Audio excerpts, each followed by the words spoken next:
Hello friends, welcome to மக்கள் சேவை channel. இன்றைக்கி நம்ம ஒரு முக்கியமான இன்ஃபர்மேஷன் பற்றி தான் பார்க்க போகிறோம். அதாவது தமிழக அரசு சார்பில் 10 அதிரடியான புதிய அறிவிப்புகளை வெளியிட்டிருக்காங்க. இப்போது இதை பற்றின மொத்த இன்ஃபர்மேஷன் தான் இந்த வந்து பார்க்க போகிறோம். இந்த வீடியோ ஸ்கிப் பண்ணாமல் ஃபுல்லாக பாருங்கள். அது மட்டுமல்ல, இந்த வீடியோ நிறைய பேருக்கு ஷேர் பண்ணுங்க. ஓகே, அதாவது தமிழக அரசு இந்த வாரத்தில் 10 புதிய அதிரடியான அறிவிப்பை கொடுத்துருக்காங்க. மொதல் அறிவிப்பு என்ன அப்படின்னு பார்த்தீங்கன்னா, புதிய ஜிஓ பாஸ் பண்ணியிருக்காங்க. எஸ்சி எஸ்டி பிரிவினர் இருக்காங்க பாருங்க, அவங்களுக்கு ஆதி திராவிடர் மற்றும் பழங்குடியின நலத்துறை அப்படின்ற ஒரு டிபார்ட்மெண்ட் இருந்துச்சுங்க. இப்போ அதுக்கான பெயரை மாற்றி அமைச்சிருக்காங்க. என்ன மாற்றி அமைச்சிருக்காங்க அப்படின்னா, சோசியல் ஜஸ்டிஸ் டிபார்ட்மெண்ட், அதாவது சமூக நீதித்துறை அப்படின்ற மாதிரி அதுக்கான துறை பெயரை மட்டும் மாற்றி அமைச்சிருக்காங்க. எஸ்சி எஸ்டி பிரிவினருக்கு அந்த டிபார்ட்மெண்ட் சார்பில் பல்வேறு வகையான சலுகைகள் ஸ்கீம்ஸ் எல்லாமே ப்ரொவைட் பண்ணிட்டு வராங்க. இப்போ அதுக்கான பெயரை மட்டும் மாற்றி அமைச்சிருக்காங்க. இதுக்கப்புறம் எல்லா வெப்சைட்டில் எல்லா ஃபைல்ஸ்லையுமே சோசியல் ஜஸ்டிஸ் டிபார்ட்மெண்ட் அப்படின்றத மாற்றுங்க அப்படின்னு சொல்லிட்டாங்க. ஸோ இதுக்கப்புறம் உங்களுக்கு இந்த மாதிரி ஆதி திராவிடர் மற்றும் பழங்குடியின நலத்துறை அப்படின்ற மாதிரி வராதுங்க. ஸோ சமூக நீதித்துறை அப்படின்றதான் காமிக்கும் மொதல் அப்டேட். ரெண்டாவது அப்டேட் என்ன அப்படின்னு பார்த்தீங்கன்னா, தமிழக அரசு சார்பில் தாயுமானவர் திட்டம் பார்த்தா செயல்பட்டு வருது. அதாவது உங்களுக்கு 65 வயசுக்கு மேலே இருக்கவங்களுக்கு, மாற்றுத்திறனாளிகளுக்கு வீடு தேடி ரேஷனுக்கான பொருட்களை ப்ரொவைட் பண்ணுறாங்க. அந்த திட்டத்தை விரிவாக்கம் பண்ண போகிறோம் அப்படின்ற மாதிரி தமிழக அரசு அறிவிச்சிருக்காங்க. 65 வயசுக்கு மேலே இருக்கவங்களுக்கு கொடுத்துட்டு வராங்க. அதை 60 வயசுக்கு மேலே இருக்கிறவங்களுக்கும் கொடுக்கணும் அப்படின்ற மாதிரி விரிவாக்கம் பண்ண போகிறாங்க. இதை தவிர்த்து கைம்பெண்கள்லாம் இருக்காங்க பாருங்க, அவங்களுக்கும் வீடு தேடி ரேஷனுக்கான பொருட்களை கொடுக்கணும் அப்படின்ற மாதிரி ஆய்வு பண்ணிட்டு வராங்க. விரைவில் அமலுக்கு வரப்போகுது. அதுக்கப்புறம் என்ன மாற்றம் அப்படின்னா, ஜாதி வருவாய் இருப்பிடம், அது மட்டும் இல்லாமல் உங்களுக்கான முதல் பட்டதாரி போன்ற வருவாய்த்துறை சார்பில் வழங்கக்கூட சர்டிஃபிகேட் இருக்கு பாருங்க, அதில் புதிய மாற்றத்தை கொண்டு வராங்க. இது வரைக்கும் விஏஓ ஆர்ஐ டெப்டி தாசில்தார் கிட்ட போயிட்டு தான் உங்களுக்கான சர்டிஃபிகேட் வரும்.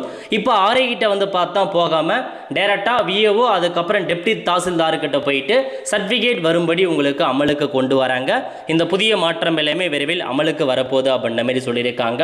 இதனால பார்த்தீங்கன்னா ரொம்ப சர்டிஃபிகேட் சீக்கிரமாக கிடைக்கும் அப்படின்ற மாதிரி ஒரு அறிவிப்பு கொடுத்துருக்காங்க. 50 ஆண்டு கால ஒரு புதிய ரூல்ஸ் உடைச்சி இப்போ ஆர்ஐ கிட்ட போகாமல் டைரெக்டாக விஓ அப்புறம் தாசார்ட்ட போயிட்டு உங்களுக்கான சர்டிஃபிகேட் வரும் அப்படின்றத சொல்லிட்டாங்க.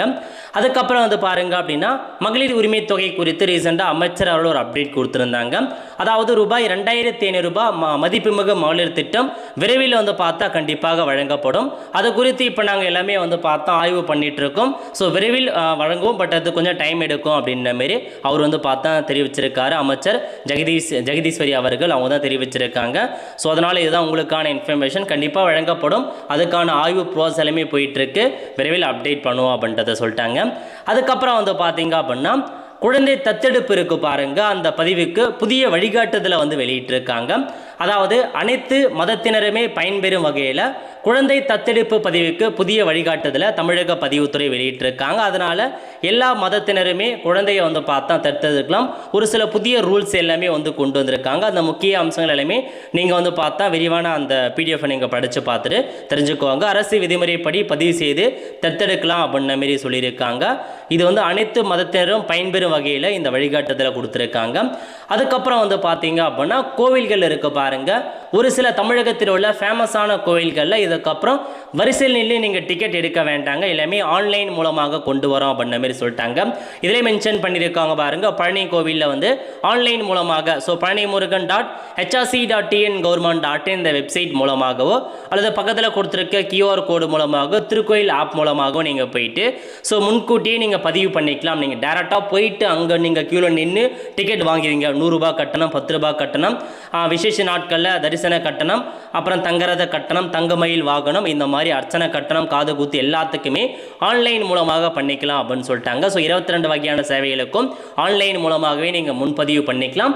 முன்பதிவு பண்ணிட்டு டேரெக்டாக போயிட்டு நீங்கள் அந்த டிக்கெட்டை காமிச்சு நீங்கள் சாமி தரிசனம் பண்ணலாம் அப்படின்னு சொல்லிட்டாங்க. இது பார்த்தீங்க அப்படின்னா, நிறையா பிரசித்தி பெற்ற கோயில், ஃபேமஸான கோயில்களுக்கு பொருந்தும். இதிலே உங்களுக்கு ஆப்ஷன்ஸ் இருக்குது. திருக்கோயில் முன்பதிவு சேவைகளில் போயிட்டு என்ன கோயிலுக்கு நீங்கள் முன்பதிவு போகிறீங்களோ முன்கூட்டியே முன்பதிவு பண்ணிவிட்டு அதுக்கப்புறம் நீங்கள் கோயிலுக்கு போய்க்கலாங்க. அதுக்கப்புறம் பார்த்தீங்க அப்படின்னா, தமிழகத்தில் 6 முதல் 8ஆம் வகுப்பு வரை படிக்கிறாங்க பாருங்க, அவங்களுக்கு காலை உணவு திட்டத்தை மேம்படுத்த போகிறாங்க, விரிவாக்கம் பண்ணுறது, அதுக்கான இப்போதைக்கு வந்து 4.38 லட்சம் பேர் வந்து பார்த்தீங்கன்னா பயன்பெறுவாங்க அப்படின்னு சொல்லிட்டாங்க. இது வந்து பார்த்தா விரைவில் அமலுக்கு வரப்போகுது. அதனால் 6லேருந்து 8th வரைக்கும் உள்ள தமிழக அரசு பள்ளி மாணவர்களுக்கு காலை உணவு திட்டம் வழங்க போகுதுங்க. இதுதான் உங்களுக்கான இன்ஃபர்மேஷன்ஸ். விரைவில் அமலுக்கு வரப்போகுது அப்படின்றத சொல்லியிருக்காங்க. அதுக்கப்புறம் வந்து பார்த்தீங்க அப்படின்னா மருத்துவ கல்வி மற்றும் மக்கள் நல்வாழ்வுத்துறை சார்பில் நலம் ஏஐ அப்படின்ற ஒரு வாட்ஸ்அப் சேட்பாட் வந்து உருவாக்கி இருக்காங்க. இதுக்கு அப்படின்னா இனி வீட்டில் இருந்தபடியே மருத்துவ முன்பதிவு. ஸோ நீங்கள் வந்து ஒரு ஹாஸ்பிட்டலில் போகிறீங்க அப்படின்னா ஹாஸ்பிட்டலில் போயிட்டு தான் உங்களுக்கு அந்த ஓபிக்கு வந்து சீட்லாம் வாங்குற மாரி இருக்கும். பட் இப்போ நீங்கள் வீட்டிலேருந்தே அப்பாயின்மெண்ட் வாங்கிக்கலாம் அப்படின்ற மாரி சொல்லியிருக்காங்க. முதற்கட்டமாக இப்போதைக்கு ராஜீவ்காந்தி அரசு மருத்துவமனை இருக்கு பாருங்க, அங்கே வந்து சோதனை முறையில் வந்து தொடங்கி வச்சுட்டாங்க. ஸோ ராஜீவ்காந்தி அரசு மருத்துவமனையில் இப்போதைக்கு ஆன்லைன் மூலமாக நீங்கள் ஓபி சீட்டுக்கு அப்ளை பண்ணலாம், அப்பாயின்மெண்ட் வாங்கிக்கலாங்க. ஸோ இது டெஸ்டிங் அடிப்படையில் இன்றைக்கி வந்து போயிட்டுருக்கு. விரைவில் எல்லா ஹாஸ்பிட்டல்லையுமே இது நடைமுறைக்கு கொண்டு வரும் அப்படின்னு சொல்லிட்டாங்க. அதனால் வீட்டிலேருந்தே கவர்மெண்ட் ஹாஸ்பிட்டலுக்கு அப்பாயின்மெண்ட் போட்டு அந்த டைம் அப்போ நீங்கள் டேரெக்டாக போயிட்டு சம்மந்தப்பட்ட டாக்டரை பார்த்துக்கலாங்க. இது ஒரு நல்ல இனிஷியேட்டிவ்னே வந்து சொல்லலாம்.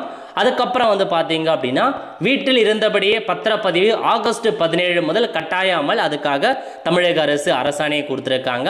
அதாவது ரீசெண்டாக வந்து பார்த்தீங்கன்னா பதிவுத்துறையில் இணைய வழியில் வருகையில்லா ஆவணப்பதிவு, அதாவது நீங்கள் ஆன்லைன் மூலமாக நீங்கள் பத்திரப்பதிவு பண்ணிட்டாவே போதுமானது. ரெஜிஸ்டர் ஆஃபீஸர் போகணும் அப்படின்ற அவசியம் இல்லை. ஆன்லைன் மூலமாக வீட்டிலேருந்தே நீங்களே பத்திரப்பதிவு பண்ணிக்கலாங்க. பத்திரப்பதிவுக்கு அப்ளை பண்ணுறீங்க அப்படின்னா ரெஜிஸ்டர் ஆஃபீஸுக்கு அப்ளிகேஷன் ஃபார்ம் போய்டும், அவங்க செக் பண்ணி பார்த்துட்டு அப்ரூவல் கொடுத்துட்டாங்க அப்படின்னா அப்போ அந்த பத்திரத்துக்கான காப்பியை ஆன்லைன் மூலமாக நீங்களே டவுன்லோட் பண்ணிக்கலாங்க. அதாவது முதல் முறையாக நீங்கள் பத்திரப்பதிவு வீடியோ ஏதாச்சும் வாங்குறீங்க அப்படின்னா நீங்களே ஆன்லைன் மூலமாக பண்ணிக்கலாம். அதுக்கான ஒரு இன்ஸ்ட்ரக்ஷனை இதிலே வந்து கொடுத்துருக்காங்க பாருங்க. அதாவது இணைய வழியில் வருகையில்லா ஆவணப்பதிவு எனிவேர் ரெஜிஸ்ட்ரேஷன் கட்டாயமாக்கல் தொடர்பான அறிவிப்பு கொடுத்துருக்காங்க. அதாவது வருகையில்லா ஆவணப்பதிவு யார் யாருக்கு அப்படின்னா இது முதல்ல வந்து 17/8/2026 முதல் இந்த சேவையை அமலுக்கு கொண்டு வராங்க. முதல் விற்பனை முதல்ல ஒரு ஃப்ளாட்டை நீங்கள் சேல் பண்ணுறீங்க வாங்குறீங்க அப்படின்னா நீங்கள் வீட்டிலேருந்தே பத்திரப்பதிவு பண்ணிக்கலாம். முதல் விற்பனை அடுக்குமாடி குடியிருப்பு. ஸோ நீங்கள் வந்து ஃபஸ்ட்டு சேல் ஆஃப் ஃப்ளாட் வந்து வாங்குறீங்க விற்கிறீங்க அப்படின்னா பண்ணிக்கலாங்க. இந்த மாதிரி இருக்குது.